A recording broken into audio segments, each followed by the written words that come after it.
आप की अदालतमध्ये दलेर मेहंदी यांच्यावर आरोप आहे की हे विनाकारण कॉन्ट्रोवर्सीज क्रिएट करतात.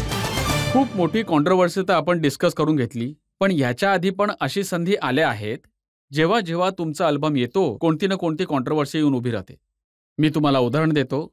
ज्यावेळेस तुमच्या एक दाना दो दाने हे आले तर पंजाबचे काही लोकांनी यावर ऑब्जेक्शन घेतलं होतं.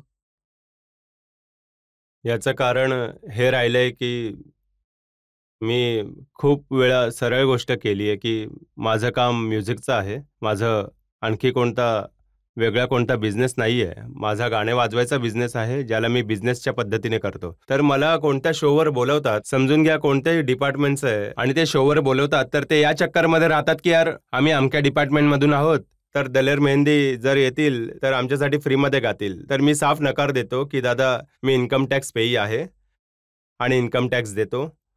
म्हणूनच दादा मी आपलं गाणं जेव्हा गाईन मी त्याची फीस घेईन. हो, हे होऊ शकतं की डिपार्टमेंटसाठी कमी वगैरे होईल. माझ्या याच सवयी कदाचित त्या माझ्यासाठी ठीक नाही राहिल्या. लोकांना वाईट वाटायचं, कारण खूप वेळा लोक अशा मीडियासोबत जोडले आहेत, काही मॅगझिन अशा जोडलेल्या आहेत, काही न्यूजपेपर असे जोडलेले आहेत जे मीडियाचे आहेत, जे नेहमी असं पाहतात की आर्टिस्ट त्यांच्यासाठी यावे आणि फ्रीमध्ये गाऊन जावे. त्याला म्हणतील आम्ही तुम्हाला या बदल्यात मायलेज देऊ यासाठी, पण जेव्हा तुम्हाला पैसेच नाही मिळणार तुमच्या कामाचे तर तुम्ही कसं चालवाल आपल्या स्वतःला. तर माझ्या कदाचित याच सवयींमुळे कधी पंजाबमध्ये काही कॉन्ट्रोवर्सी क्रिएट करतात, कारण की एक माणूस एकदम इतका राईज करून जातो ते खरंच खूप खटकतं. आणि तर तुम्हाला वाटतं की 10 वर्षात इतका राईज झाला आणि या दरम्यान तुम्ही ज्याला पण नकार दिला त्या सगळ्यांनी या संधीचा पूर्ण फायदा उचलला. हो, ते तर उघड आहे. सगळ्या दुनियेने पाहिलं या 3-4 मी जी लास्ट ही कॉन्ट्रोवर्सी जी मोठी होती, सगळ्या दुनियेने पाहिलंय की काय होतंय ते. ही अवस्था सगळ्यांसमोरच. यासाठीच कदाचित सर्व लोकांनी साथ नाही दिली. यार हा आमच्या इथे तर प्रोग्राम करायला नाही आला. आता जर कोणी म्हणेल फुकट गाण्या गाण्यासाठी तर तुम्ही जाल? नाही, कधीच नाही गाणार फुकट. हो, जर जसे सुनामी आहे, कारगिल आहे आणि गुजरातचं झालं, अशी कोणती आपदा आली मग तर धिक्कार आहे पैसे मागण्यासाठी. मग फ्रीमध्ये तयार आहोत.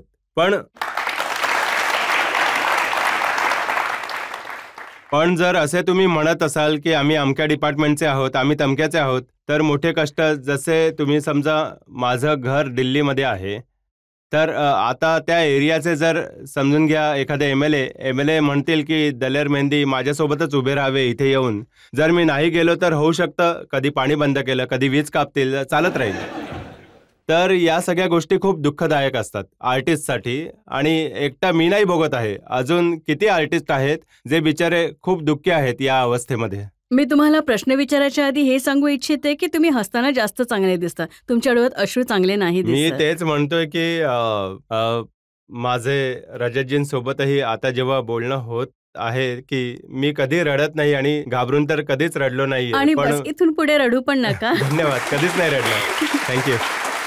आणि माझा प्रश्न हा आहे तुम्हाला की जी इज्जत आणि नावलौकिक तुम्हाला आधी मिळाली होती, काय आज पण तीच आहे का, की त्यात काही अंतर आलं आहे? जे प्रसिद्धीमध्ये जे म्हणतात फरक त्या टाइम मध्ये खूप आला होता, पण जेव्हा मी बिलकुल जिंकून बाहेर आलो तर लोकांचं खूप प्रेम राहिलं. आणि आता जे दलेर मेहंदीचे नाव आतापर्यंत जितकं कमावलंय, मला विश्वास आहे देवावर आणि आपल्या कामावर की मी 4 पट नाव आता अजून आणि पुढे घेऊन जाणार आहे. पूर्ण वर्ल्डमध्ये आता खूप धूम करायची आहे आपल्या नावाने.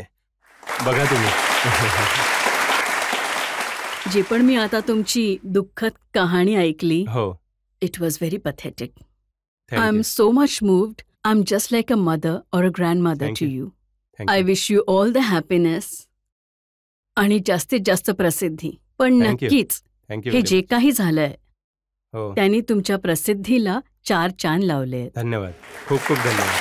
थँक्यू. नैना रे कजरा रे, प्लीज. कजरा रे नैना वाले, नैना तेरे चंबल दे लुटे रे, ऊंचे मचानों से बादल उड़ाते हैं, सूखे नसीबों पे बादल बरसाते हैं, जीवे तेरे नैना दे लुटे रे, कजरा रे कजरा. Thank you very much. खूप खूप धन्यवाद. थँक्यू. जे सगळे पंजाबी सिंगर आहेत, हो, या सगळ्याच्या सगळ्या कॉन्ट्रोवर्सीज तुमच्या सोबतच का होत आहेत?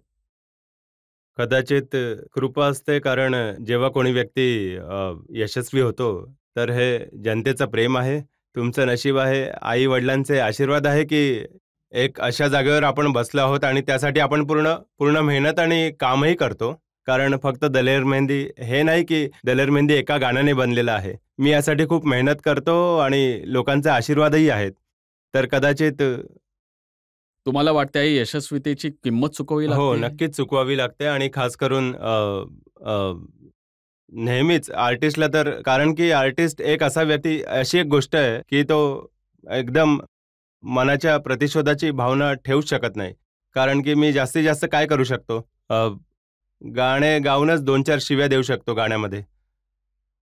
आणि हे यापेक्षा जास्त तर काही नाही करू शकत मी. डायरेक्ट कोणासोबत लढू शकत नाही, कोणाला आपण लोक मारू शकत नाही, कोणाला जोडू शकत नाही. हेच होऊ शकतं की चला रागामध्ये थोडं गाण्यातून 1-2 गोष्टी बोलून दिल्या. यापेक्षा जास्त आर्टिस्ट काही नाही करू शकत. जर कोणाला रागामध्ये शिवी द्यायची असेल तर कसे गाल तुम्ही? हे जरा सांगून द्या आम्हाला. अच्छा. चोर चक्के चौधरी ते गुंडी रन परदान, ओ चोर चक्के चौधरी वही गुंडी रन परदान, ओ बच के रहना वीर जी नहीं ते हो जाना कल्याण, रब दियां बेपरवाहियां अज कुत्ते खान मलाइयां, रब दियां बेपरवाहियां अज कुत्ते खान मलाइयां.